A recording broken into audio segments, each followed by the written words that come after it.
नमस्ते बच्चों, कैसे हो आप सब। आज मैं आपको एक मजेदार और शिक्षाप्रद कहानी सुनाने जा रहा हूँ। चतुर लोमड़ी और भूखा मगरमच्छ की कहानी। यह कहानी आपको सिखाएगी कि कैसे बुद्धिमानी और धैर्य से किसी भी मुश्किल का सामना किया जा सकता है।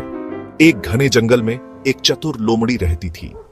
यह जंगल बहुत ही सुंदर और हरा भरा था, जिसमें कई तरह के जानवर रहते थे।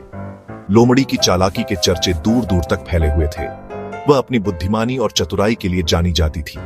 एक दिन वह नदी के किनारे घूम रही थी जब उसने एक मगरमच्छ को देखा। नदी का पानी बहुत साफ और ठंडा था और लोमड़ी को वहां घूमना बहुत पसंद था। मगरमच्छ बहुत भूखा था और उसने लोमड़ी को देखा तो सोचा, आहा, ये तो मेरा स्वादिष्ट भोजन बन सकती है। मगरमच्छ के दिमाग में एक योजना आई। मगरमच्छ ने लोमड़ी से कहा, लोमड़ी बहन, क्या तुम मेरे पास आओगी? मुझे तुम्हें कुछ दिखाना है। उसने अपनी आवाज को बहुत ही मीठा और आकर्षक बनाया ताकि लोमड़ी उसकी बातों में आ जाए। लोमड़ी समझ गई कि मगरमच्छ की योजना क्या है। उसने सोचा कि अगर वह मगरमच्छ के पास गई तो वह उसे खा जाएगा। उसने अपनी चालाकी से सोचा और कहा, अरे मगरमच्छ भैया, क्या तुम मेरे लिए एक छोटी सी मदद करोगे? लोमड़ी ने अपनी आवाज को बहुत ही मासूम और भोला बना लिया। मगरमच्छ ने सोचा कि अगर वह उसकी मदद करेगा तो लोमड़ी को पास बुलाकर खा सकेगा। उसने अपने मन में योजना बनाई और कहा, हाँ बताओ, क्या मदद चाहिए? उसने पूछा, हाँ बताओ, क्या मदद चाहिए? मगरमच्छ ने सोचा कि यह एक सुनहरा मौका है। लोमड़ी ने कहा, मुझे नदी के उस पार जाना है। अगर तुम मुझे अपनी पीठ पर बिठाकर ले चलो तो मैं तुम्हें एक बड़ा राज बताऊंगी।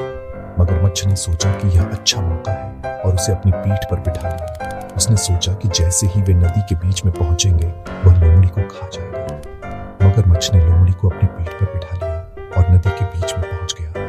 मगरमच्छ के मन में लोमड़ी को खाने की योजना चल रही थी। जब वे नदी के बीच में पहुंचे, लोमड़ी ने मगरमच्छ से कहा, मगरमच्छ भैया, तुम बहुत चालाक हो, लेकिन मुझसे ज्यादा नहीं।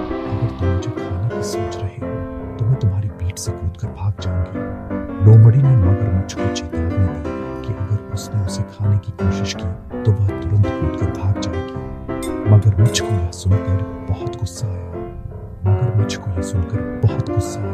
लेकिन वह कुछ नहीं कर सका। उसने सोचा कि अगर वह लोमड़ी को छोड़ देगा तो शायद उसे कोई और शिकार मिल जाएगा। उसने लोमड़ी को सुरक्षित नदी के उस पार छोड़ दिया।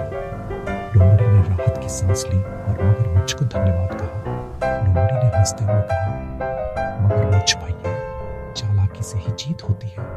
उसने मगरमच्छ को उसकी मूर्खता का एहसास दिलाया। अब मुझे माफ करना, मुझे अपनी राह पर जाना है, कहकर लोमड़ी वहां से चली गई। उसने अपनी चालाकी से अपनी जान बचाई और इस तरह चतुर लोमड़ी ने अपनी चालाकी से भूखे मगरमच्छ से अपनी जान बचाई। उसने दिखा दिया कि बुद्धिमानी और धैर्य से किसी भी मुश्किल का सामना किया जा सकता है। बच्चों, इस कहानी से हमें यह सीख मिलती है कि कठिनाइयों का सामना बुद्धिमानी और धैर्य से करना चाहिए। कभी भी मुश्किल समय में घबराना नहीं चाहिए, बल्कि सोच समझकर सही निर्णय लेना चाहिए। अगर आपको यह कहानी पसंद आई हो तो लाइक और सब्सक्राइब करना ना भूलें। इससे हमें और भी मजेदार कहानी